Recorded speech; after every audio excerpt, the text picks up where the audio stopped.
Continuamos con el tema en estas pláticas, en estas charlas y conversatorios de la compañía Kimpech.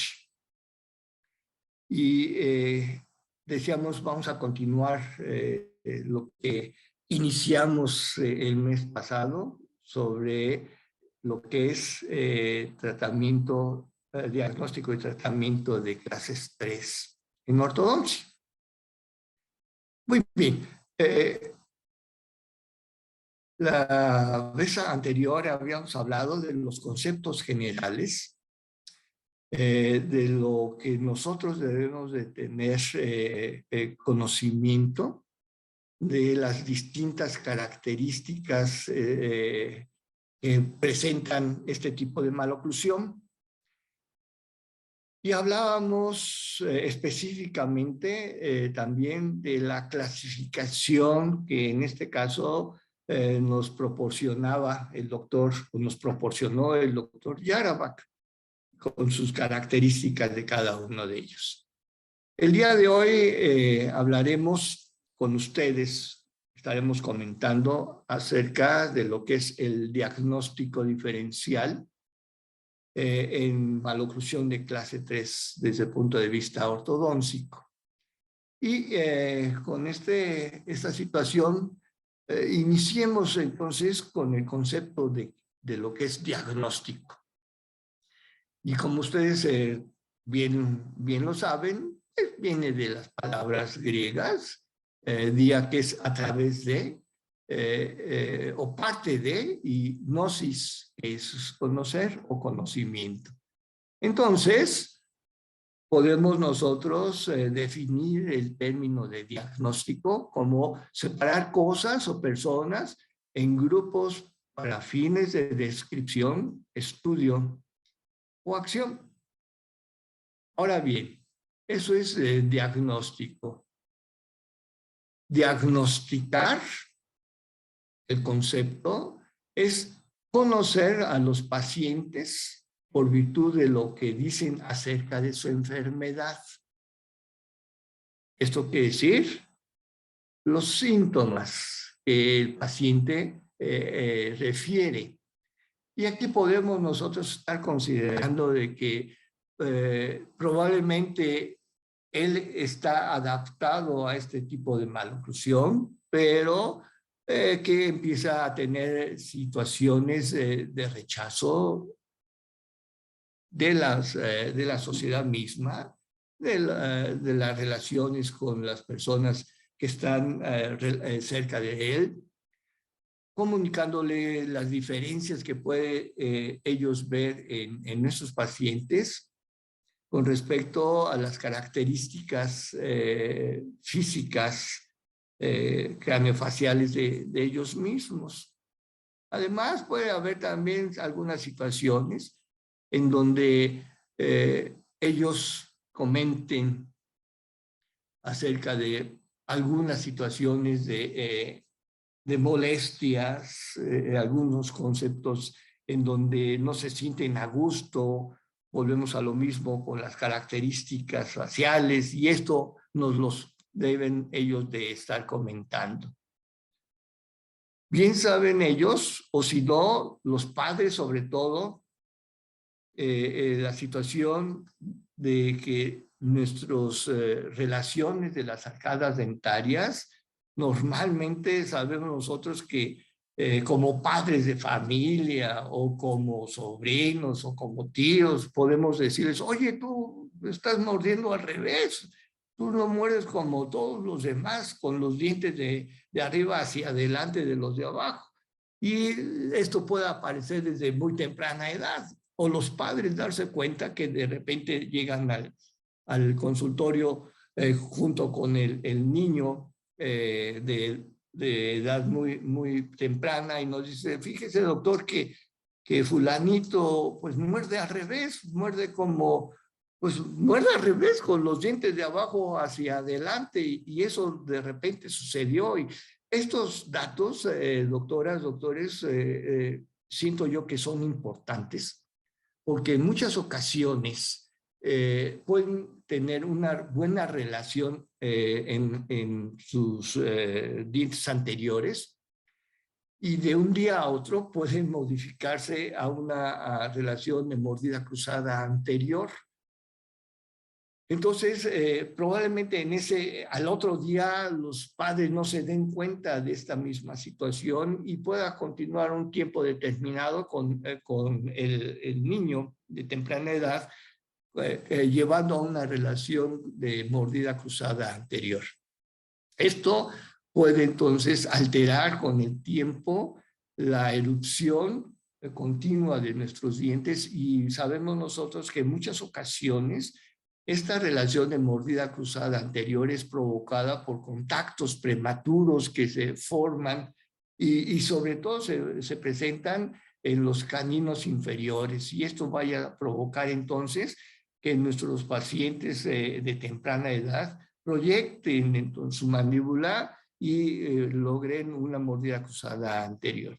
Esto puede ser el origen de que tengamos nosotros la oportunidad de ver tempranamente a nuestros pacientes y observar esa mala relación anterior.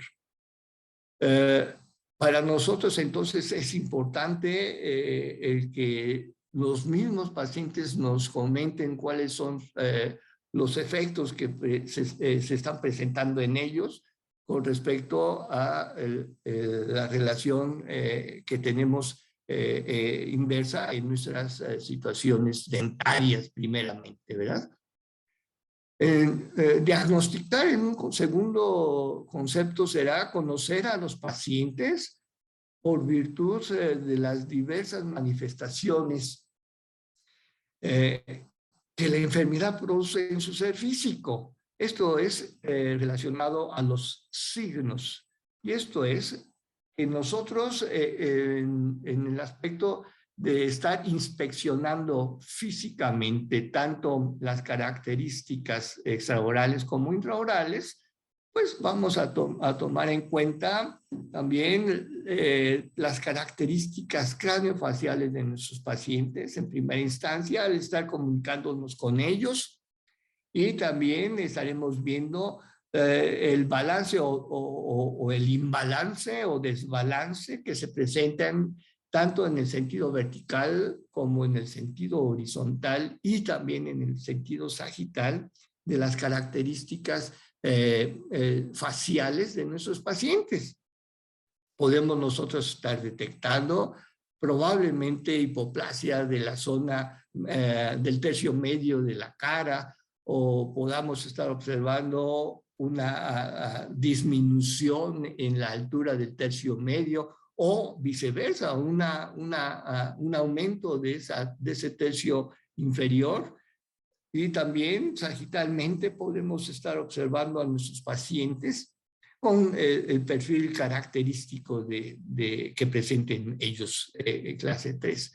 Entonces, podemos tener esto, lo que nosotros observamos, sería el aspecto de un perfil cóncavo, y aquí es importante desde el punto de vista de la inspección clínica extraoral que veamos, comentábamos hace un momento, las distintos tercios faciales. En este caso, lo que nos interesaría, la relación que guardan el tercio medio y el tercio inferior, y de esa manera determinar también por la inspección clínica las características que están presentando nuestros pacientes, e intraoralmente, qué es lo que nosotros también podemos estar observando, ¿verdad? Y por último, también es conocer y conocerlos por virtud de los medios de la ciencia del laboratorio y de la imagenología. Entonces aquí es donde nosotros vamos a determinar las características sagitales en una radiografía lateral de cabeza. Si tenemos una buena relación maxilomandibular, o si no, debemos de estar considerando cuál de las áreas se encuentran en mayor grado afectadas, o puede ser que sea tanto el maxilar superior como la mandíbula lo que puede estar afectado. Con estos datos, nosotros, dentro de las características del diagnóstico, podemos nosotros entonces obtener nuestro diagnóstico diferencial. Y esto es el diagnóstico diferencial en clase 3. Diagnóstico diferencial porque recordemos que la clase 3 puede ser dental, dentoalveolar, o puede ser esqueletal. Y si es esqueletal, también puede haber una alteración nada más en el maxilar superior, hace un momento comentábamos, o en el maxilar inferior. Normalmente, ¿se acuerdan ustedes que podemos nosotros llamarlos prógnatas? Pero recordemos también que en muchos de los casos, el problema no es tanto la dimensión de nuestra mandíbula, sino que se presenta una hipoplasia maxilar. Y entonces, en estos casos, debemos nosotros estar considerando este diagnóstico diferencial. Y se los comento esto también del diagnóstico diferencial, porque al tener yo la oportunidad en su momento de haber estado un periodo de aproximadamente un año después de mi especialidad en la Universidad Médico Dental de Tokio, ahí se presentó una situación en donde yo veía que había un alto índice de pacientes de clases 3 y en el momento del diagnóstico y del plan de tratamiento, en muchos casos el tratamiento era quirúrgico porque pues ya los pacientes ya estaban en una edad en la adultez primaria y la situación era que las malas relaciones maxilomandibulares orientaban a que el tratamiento fuera ortodóntico quirúrgico, cirugía ortognática. En ese entonces, cuando yo fui a ese periodo de entrenamiento, yo preguntaba a mis asesores el por qué dentro de las características que, si ellos bien sabían que las características craniométricas en el aspecto cefalométrico también le daban conocimiento de que en su diagnóstico estaba que presentaban hipoplasia maxilar. ¿Por qué atendían desde el punto de vista quirúrgico en lugar de atender el maxilar superior directamente, debido a que era el afectado, trabajaban sobre la mandíbula? Les estoy hablando a finales de los 70s, o sea, ya un poco de tiempo atrás. Y la respuesta porque yo les decía, oiga, pero pues, si ustedes son tan avanzados aquí allá, ¿por qué trabajan de esa manera? Y la contestación que yo obtuve a esa pregunta fue porque ellos, me refiero a los cirujanos maxilofaciales, en ese momento no tenían la habilidad, el conocimiento, la práctica de trabajar sobre maxilar superior. Entonces, por eso mismo me comentaban mis asesores, mis tutores, que tuve la oportunidad de tener allí en Japón, de que ya estaban, me decían, ya están por regresar algunos doctores cirujanos maxilofaciales que fueron a adiestrarse para poder trabajar el maxilar superior y habían venido a Estados Unidos para poder entonces tener ese conocimiento. Y ahí entonces yo entendí que de esa manera ellos tenían la importancia era de que conocían la razón, pero el tratamiento no lo podían realizar. Y no podían, y no se aventuraban a realizar un tratamiento tipo Lefort un tratamiento de uno de avanzamiento, porque no tenían el conocimiento, y eso me hizo el respetarlos mucho también, en cierta forma.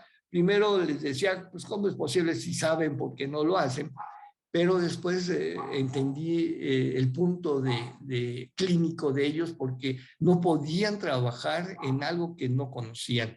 Y es por eso que ellos en esa época, en los finales de los 70s, ellos trabajaban básicamente en la universidad que yo estaba, ¿verdad? Básicamente sobre la mandíbula.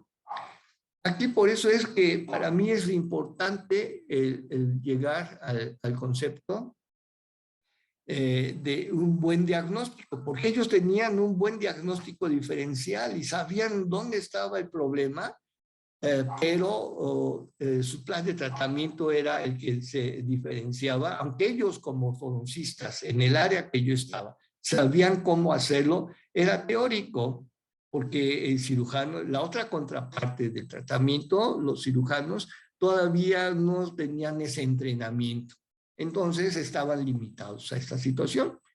Por eso, en ese momento yo les estoy hablando a finales de los 70s, fue cuando yo conocí al doctor Fujio Miura en esa década, y lo conocí a mediados de los 70s. El doctor Miura ya desde esa época era el coordinador del departamento de ortodoncia de la Médico Dental de Tokio. Entonces, el doctor Miura, déjenme comentar, el doctor Miura estudió su especialidad y su doctorado con el doctor Yarabak en la Universidad de Loyola en Chicago.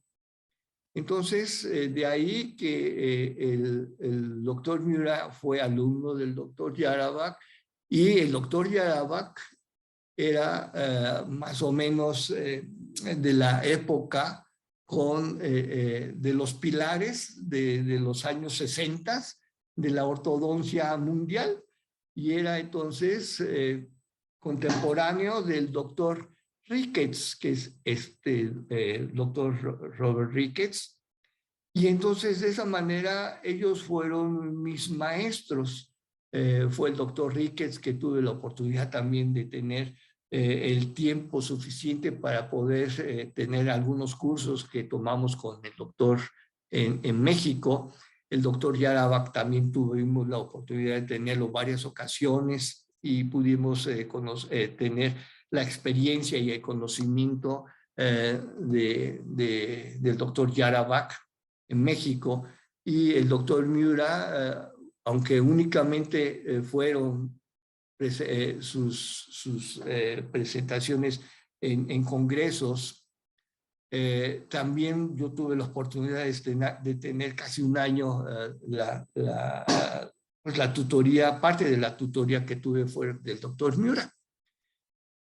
En este caso, yo creo el conocimiento de muchos de ustedes, doctoras, doctores, sabrán del doctor Ricketts y del doctor Yarabak. El doctor Miura también tiene un espacio muy importante dentro de lo que es la ortodoncia, del aspecto histórico de la ortodoncia, porque el doctor Miura fue el primero en diseñar aparatología estética en el tratamiento de ortodoncia, porque es el que lleva a la práctica la utilización de los brackets de plástico. Fue el primero en aplicar los brackets de plástico en base a lo que se había ya estado analizando desde principios de los años 60, de la adhesión directa de los brackets por medio de resinas.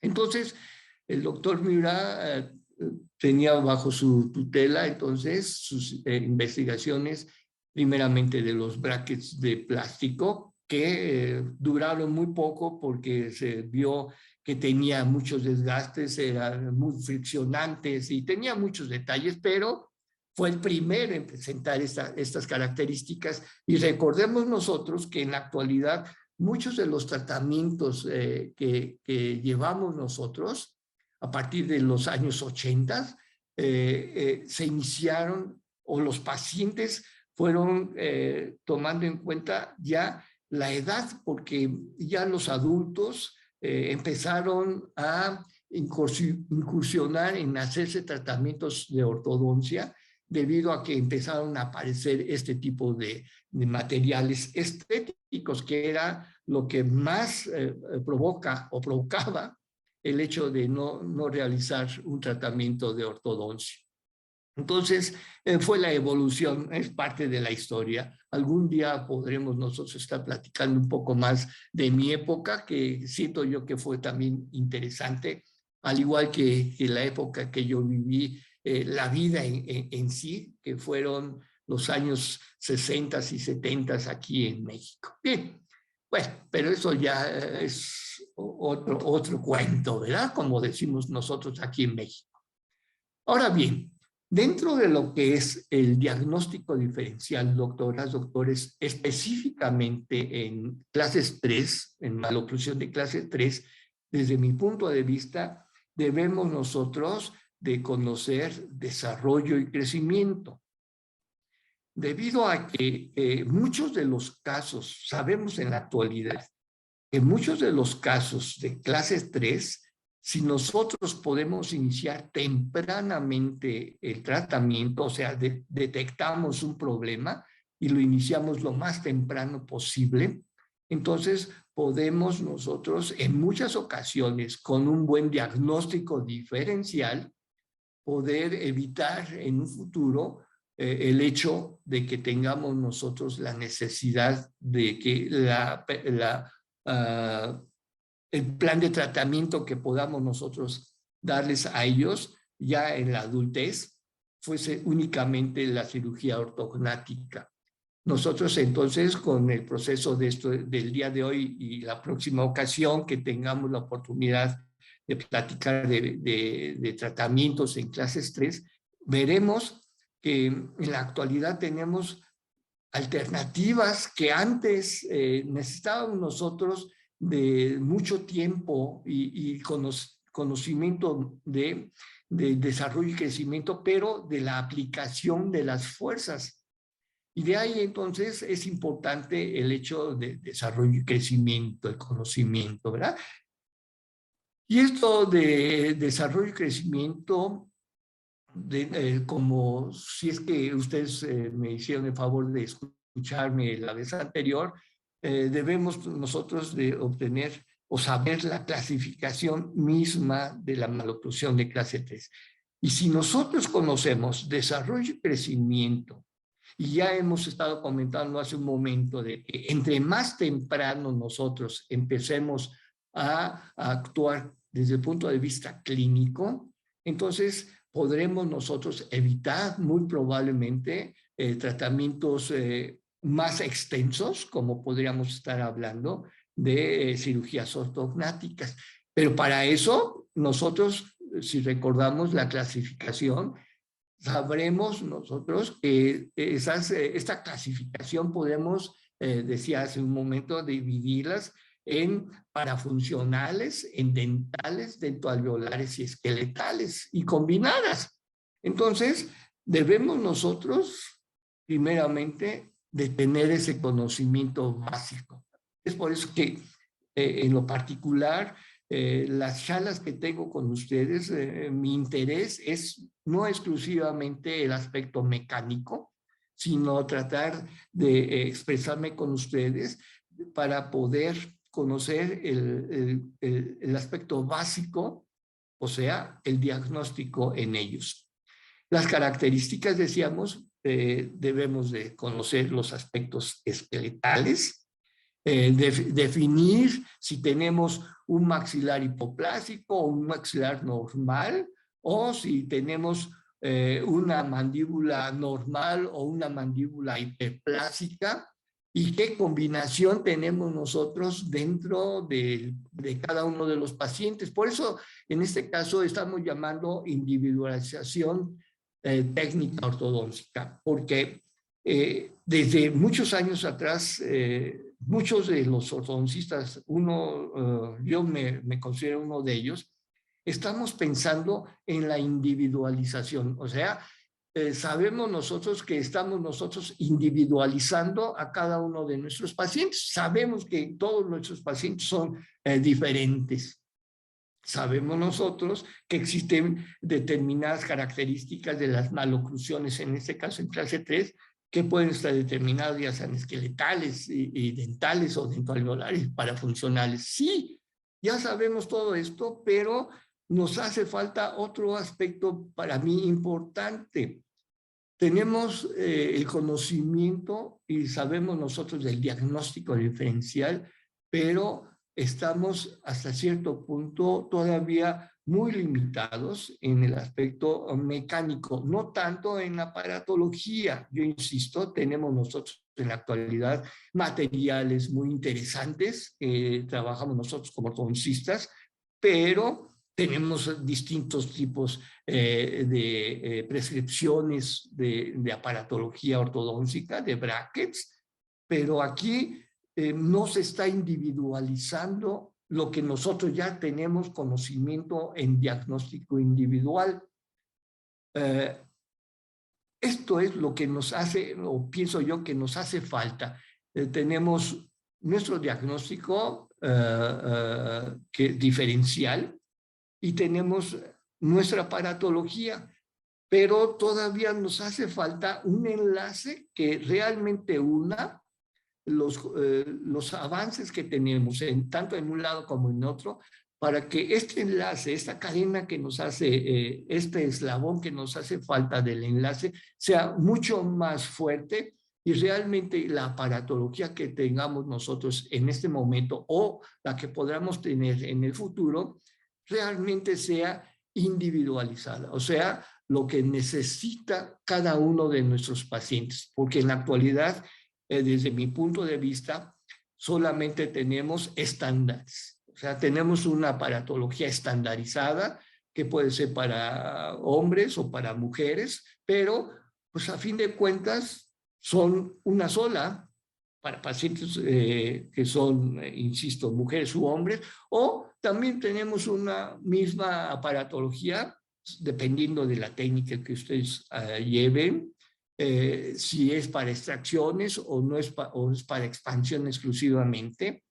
Hay algunas modificaciones, pero debemos nosotros de individualizar, o sea, cada uno de nuestros pacientes es distinto, insisto, y es por eso que en los aspectos tanto esqueletales como dentales debemos nosotros de avanzar. Vamos a llegar, insisto, pienso yo, en que tengamos en esos momentos la oportunidad de poder diagnosticar y utilizar aparatología específica para cada uno de nuestros pacientes. Por eso le llamo individualización técnica ortodóntica y le puse también hito. A fin de cuentas, es la oportunidad que me da mi apellido, que es tan corto, para poder tener entonces un homograma como individualización técnica ortodóntica, que quiere decir hito, ¿verdad? En fin, eso es otro punto, otro detalle. También es básico el que nosotros tengamos el conocimiento de las relaciones de nuestros tejidos blandos. Y aquí es muy importante que nosotros estemos determinando la función, el tipo de función que presente la lengua de nuestros pacientes, porque la lengua va a tener distintas situaciones de funcionalidad debido si es que es una mandíbula normal, o sea, de un promedio, o podemos tener nosotros en este caso una hiperplasia mandibular en donde al ser más amplia tengamos nosotros que la posición lingual sea muy baja y al ser baja entonces tengamos otro tipo de funcionalidad del aspecto muscular o neuromuscular. Los tejidos blandos entonces también son básicos para que tengamos nosotros conocimiento de ellos. Y los aspectos funcionales, ¿verdad? Ahora bien, estos aspectos funcionales, nosotros creemos que las características de nuestros pacientes de clases 3 tengamos mordida cruzada anterior, eso es clásico, ese es patógnomo, no clásico, sino patognomónico, pero la relación anterior es eso. Nosotros, si tenemos una mordida cruzada anterior, decimos que es un paciente clase 3 en general. Y tenemos una sobremordida vertical, también puede estar alterada. Si tenemos esas dos características, mordida cruzada anterior y una mordida sobremordida vertical, entonces casi estamos diciendo, este es un pacientito clase 3, pero también debemos de estar considerando que los pacientes clases 3, en lugar de ser que tengan o que hayan tenido un crecimiento más horizontal en contra de las manecillas del reloj, hayan tenido un crecimiento a favor de las manecillas del reloj o tener un crecimiento vertical. Y entonces las características aquí serán de una mordida cruzada, estamos en eso, pero con mordida abierta. Es por eso que necesitamos nosotros determinar los aspectos funcionales de nuestros pacientes. Muy bien. Características clínicas y cefalométricas de nuestros pacientes con un problema parafuncional. Un problema parafuncional, normalmente tendremos nosotros la oportunidad del tratamiento de un tratamiento miofuncional, un tratamiento ortopédico, un tratamiento de fuerzas ortodóncicas, en donde nosotros podamos corregir la relación cruzada anterior, probablemente una relación cruzada posterior, pero aquí debemos estar considerando que en este aspecto parafuncional, desde el punto de vista sagital, tenemos un ANB positivo. Esto quiere decir que nuestras relaciones de las bases apicales de nuestros maxilomandibulares de nuestros pacientes están en buena relación. Es un ANB positivo. Tenemos una relación morfológica maxilomandibular promedio. Volvemos a analizar los aspectos clínicos extraorales de nuestros pacientes y veremos entonces que este tipo de pacientes que tienen una mordida cruzada anterior y que es una relación parafuncional de maloclusión, clase 3, existe un buen balance en las posiciones de nuestras malares, una buena posición maxilar, una buena posición mandibular, y aquí están exclusivamente alterados nuestros aspectos de los ejes longitudinales de nuestros dientes con respecto a sus bases apicales. Aquí ese es un factor también importante. Aparte hay otros elementos que debemos de tomar en cuenta desde el punto de vista del diagnóstico diferencial para que podamos determinar qué tipo de pacientes es. Esto lo podremos estar tomando en cuenta en la próxima ocasión que tengamos la oportunidad de estar platicando. También veremos que en nuestros pacientitos que presenten una mordida cruzada parafuncional anterior, tienen la retroinclinación incisal superior, o sea, que tenemos nosotros verticalizados el eje longitudinal de nuestros dientes anteriores, superiores, y una proclinación, o sea, que tengamos nosotros una inclinación anterior, de una proyección anterior de nuestros dientes anteriores inferiores. Esto son las características que nos están dando estas situaciones. Vemos nosotros entonces una relación de mordida cruzada anterior y vemos una posición muy vertical en nuestros incisivos superiores. Vemos esta situación, que es otro punto clínico importante de analizar. Cuando tengamos nosotros una mordida cruzada anterior parafuncional, observaremos nosotros desgastes en las caras vestibulares de nuestros dientes anteriores superiores, como se muestra en la imagen. Esto también podemos nosotros pensar desde una inspección clínica anterior a otros aspectos de auxiliares del diagnóstico, que puede ser parafuncional. Esto yo me lo reservo para no informarles en ese momento de una manera completa a mis pacientes. Exclusivamente estaremos nosotros, yo en lo particular mencionando, yo solamente menciono esa relación mordida cruzada anterior. Aquí están verticales nuestros dientes, están expandidos nuestros dientes inferiores, y también que podemos nosotros tener, debido a que se inclinan nuestros dientes o se proyectan nuestras coronas de los incisivos inferiores hacia la parte vestibular, tenemos nosotros o podemos nosotros tener o diastemata, espacios entre nuestros dientes anteriores e inferiores. Eso todavía lo podemos observar claramente en una dentición mixta. Y también podemos nosotros tener migración gingival de algunos de nuestros dientes por vestibular de nuestros dientes anteriores e inferiores. Producto, como lo vemos aquí, producto del impacto del patrón de cierre que se está presentando en esa mordida cruzada anterior y que está proyectando entonces nuestro incisivo hacia la parte vestibular, inclinando el eje longitudinal y provocando entonces pérdida del reborde alveolar y por lo tanto una migración de nuestra encía.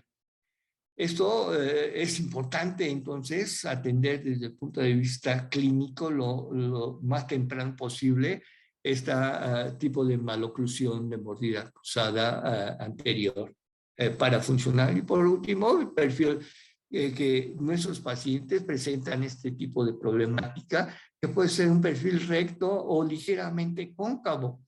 En ocasiones hasta podemos nosotros tener un perfil ligeramente convexo en nuestros pacientes de mordida cruzada anterior para funcionar, ¿verdad?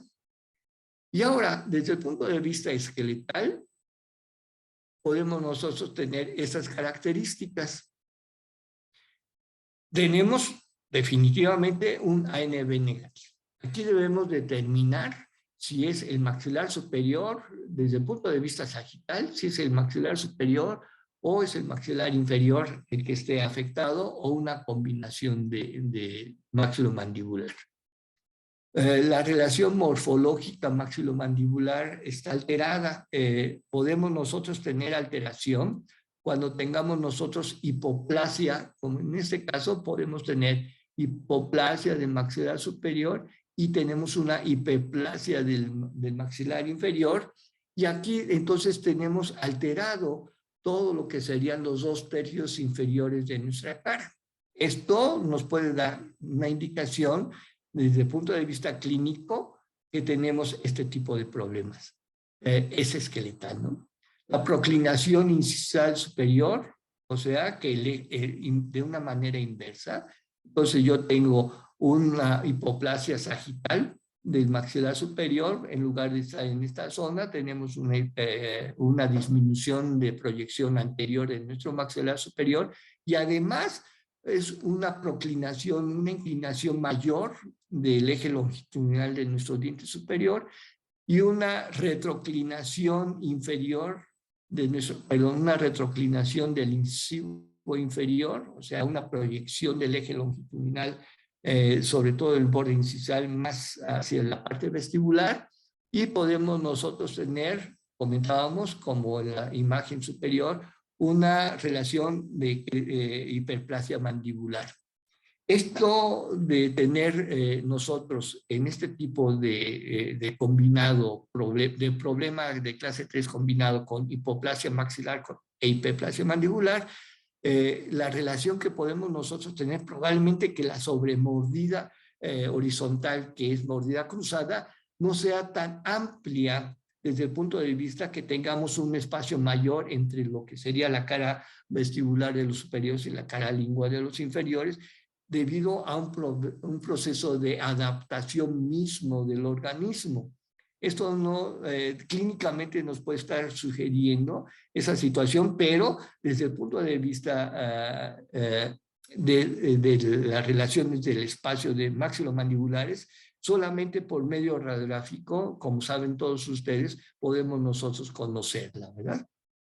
Ahora bien, nuestra sobremordida horizontal es negativa, lo que sabemos nosotros o lo conocemos como mordida cruzada anterior.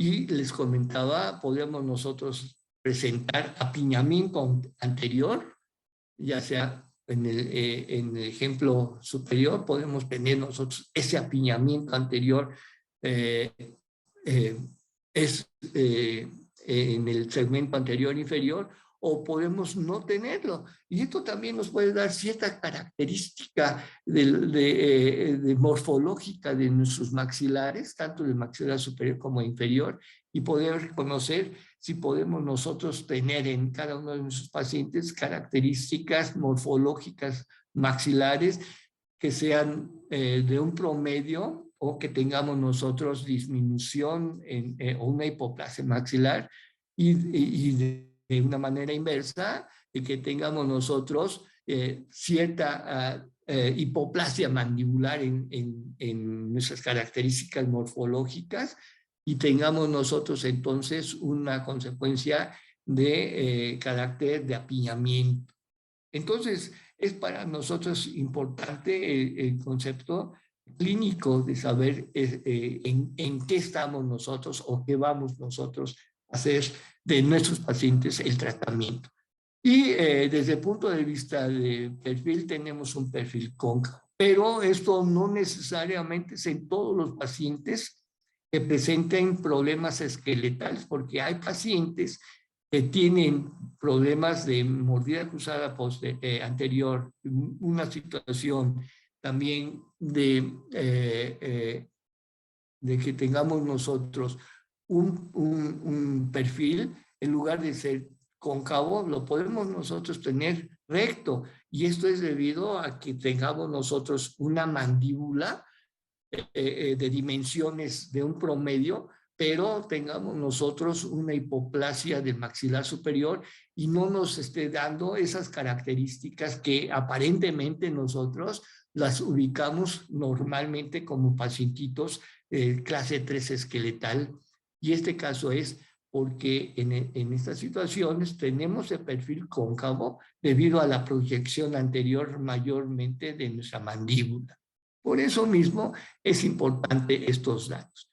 Desde el punto de vista entonces radiológico, tenemos esas características también de que necesitamos nosotros conocer realmente las posiciones de las bases apicales en el aspecto sagital y transversalmente de cada uno de los pacientes.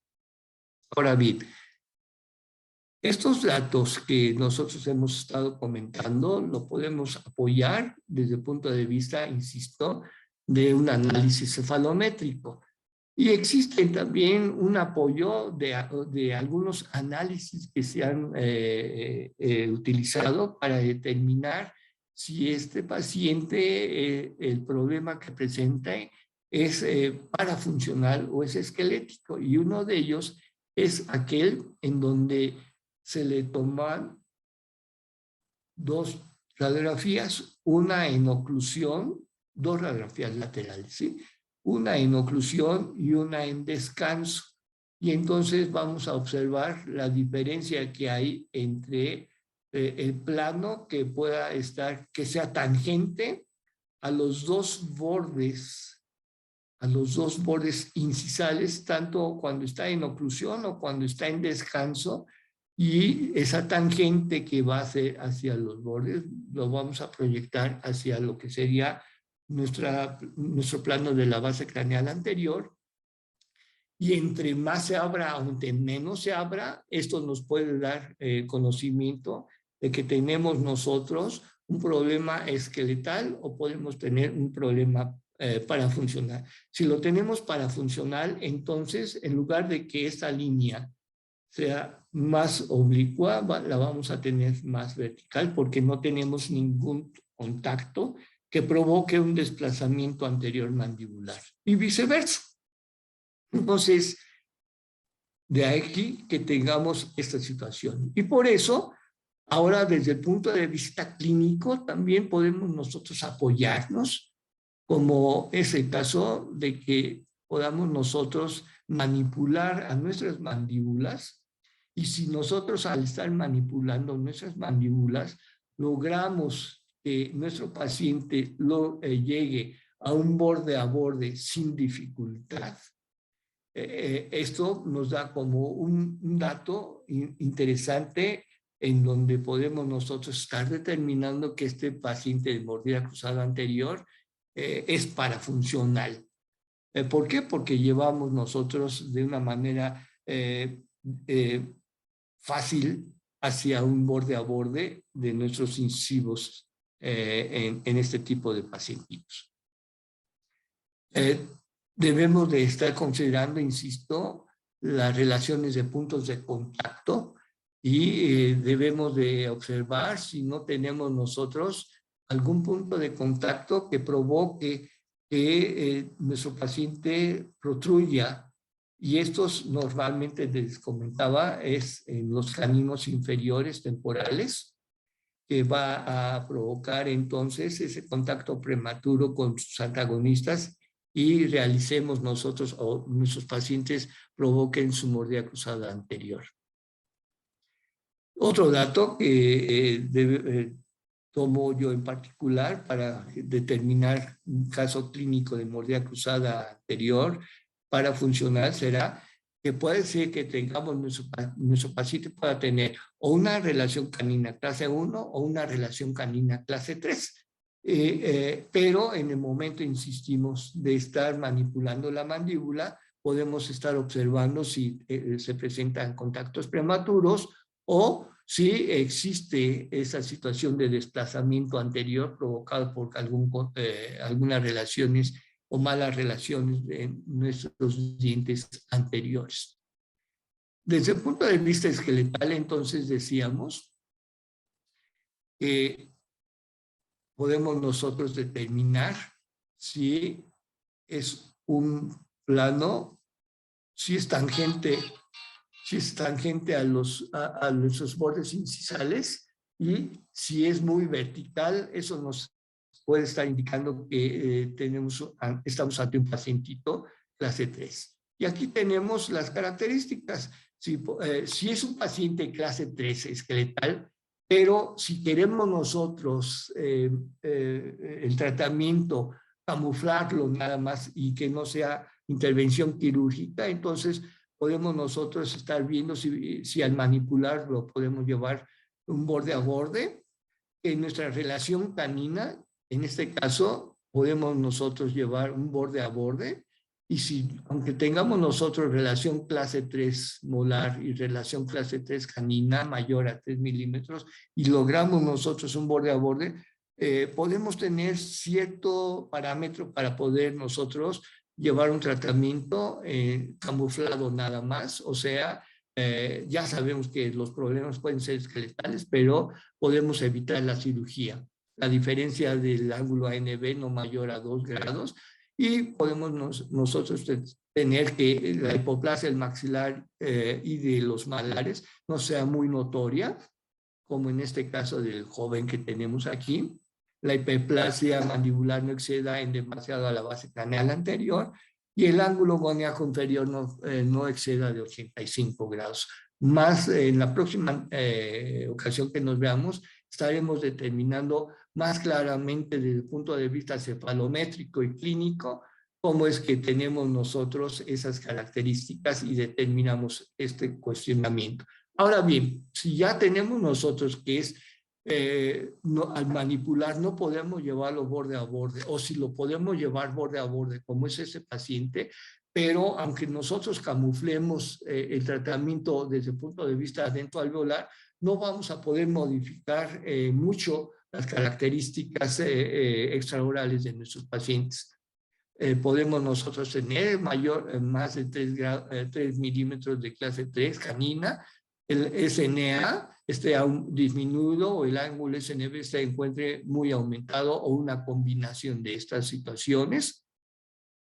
la hipoplasia maxilar y malar sea muy notoria, como es el caso de en este pacientito, o la hiperplasia exceda en demasiado la base craneal anterior, como es en este paciente. Entonces, dependiendo de las características de nuestros pacientes en el diagnóstico diferencial, podremos nosotros entonces dar un mejor plan de tratamiento y nuestros pacientes sabrán exactamente cuál sería el mejor plan de tratamientos y las alternativas desde el punto de vista ortodóntico que nosotros como profesionales le podemos dar a nuestros pacientes.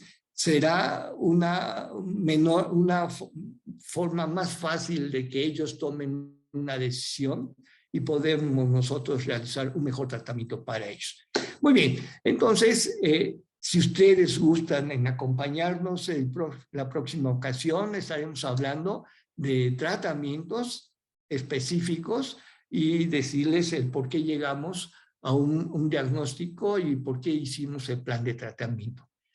Como siempre, agradeciéndoles en primera instancia a todos ustedes que nos hacen el favor de acompañarnos cada mes, y en particular también debo de agradecer como siempre a la maestra Dianita, que nos hace el favor de transmitir esta proyección, y a todo lo que es la compañía Akinpage. Como siempre, muchísimas gracias y nos estamos viendo, como dicen por ahí, en la siguiente ocasión. Muy amables. Gracias.